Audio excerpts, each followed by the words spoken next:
Aujourd'hui, c'est la finale et je me sens vraiment très motivé. Je suis très contente d'être là et j'ai hâte de continuer ce que j'ai fait. Très confiant aujourd'hui, on était 12 dans la ville du Teil, aujourd'hui on n'est plus que 2.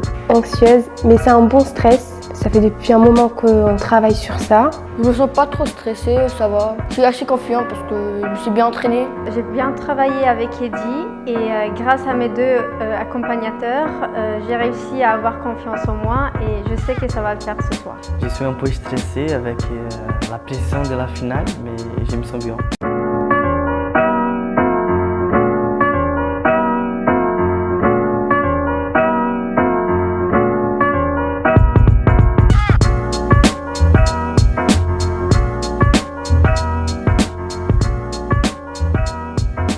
Aujourd'hui, on a vraiment souhaité rassembler les jeunes des 4 territoires qui ne s'étaient pas rencontrés jusque-là et leur proposer un programme tout au long de la journée qui aboutit donc à la finale à 17 h dans les jardins du préfet. Et donc dès le matin, on s'est retrouvés et après un temps d'interconnaissance entre les jeunes, on leur a proposé 2 programmes différents.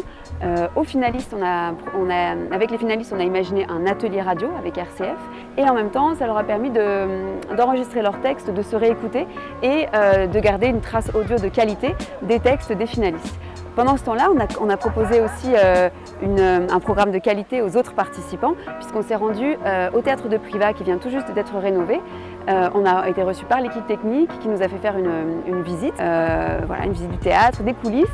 Et on a eu un long moment au plateau aussi pour avoir des sensations de plateau, le rapport scène-salle, le son, l'espace, etc. Et on a eu la chance de terminer par un échange avec Jean-Jacques Chavrier qui est avocat et ancien bâtonnier du barreau de Privas et qui a pu échanger avec les jeunes sur son rapport à l'éloquence et la manière dont il mobilisait l'éloquence dans son métier d'avocat. On le voit nous dans les ateliers qu'on peut mener et puis tout le travail qui est fait avec des options par exemple en collège ou en lycée, que la prise de parole, l'apprentissage de texte ou l'appréhension en fait du plateau va permettre à certains mais de presque les transformer au niveau de la façon de prendre la parole, l'assurance qu'ils peuvent avoir. Je pense que l'éloquence, cette parole mise en haut, c'est une élévation, mais tout comportement devrait être éloquent et transmettre ça aux jeunes, ça me paraît fondamental pour leur permettre de développer leur personnalité et les rapports d'une société qui soit vraiment relationnelle.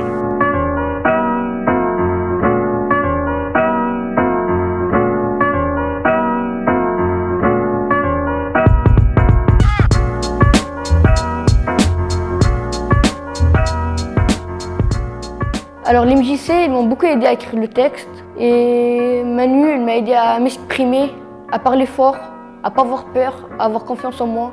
On a appris beaucoup, principalement des théâtres, comment on parle, les gestes qu'on fait et même la façon qu'on doit poser le corps pour bien parler.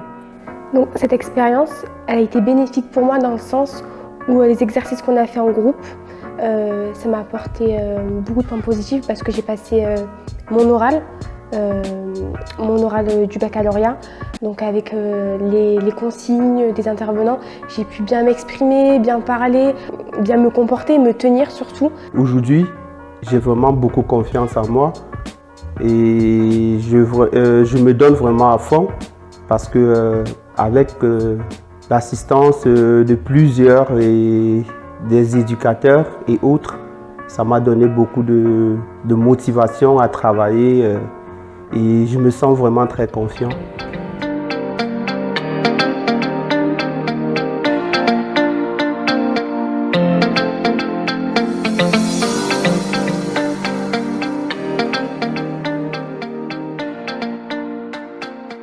Moi, à côté, je suis éducateur et je travaille avec des ados justement. Et les ados, leur plus grand problème, c'est de ne pas être entendus. Alors des fois, ils ont juste besoin de râler, de s'exprimer, de dire telle ou telle chose qui leur convient ou qui leur convient pas. Et il faut juste les écouter sans leur donner de conseils, tu vois. Et là, du coup, je me retrouve avec des ados et mon rôle, ça va être un peu de leur donner des conseils, tu vois. Donc il faut que j'arrive à avoir en 1 heure, tu vois, la confiance qu'ils auraient en un adulte qu'ils ont l'habitude de côtoyer. À partir du moment où un ado se sent en confiance, la moitié du travail, même les 3/4 du travail sont faits. C'est-à-dire que à partir du moment où il se sent à l'aise et il se sent écouté et il sent que sa parole est entendue, en tout cas reconnue, entendue, qu'il a un œil bienveillant, qu'il a une oreille bienveillante, il peut enfin lâcher prise.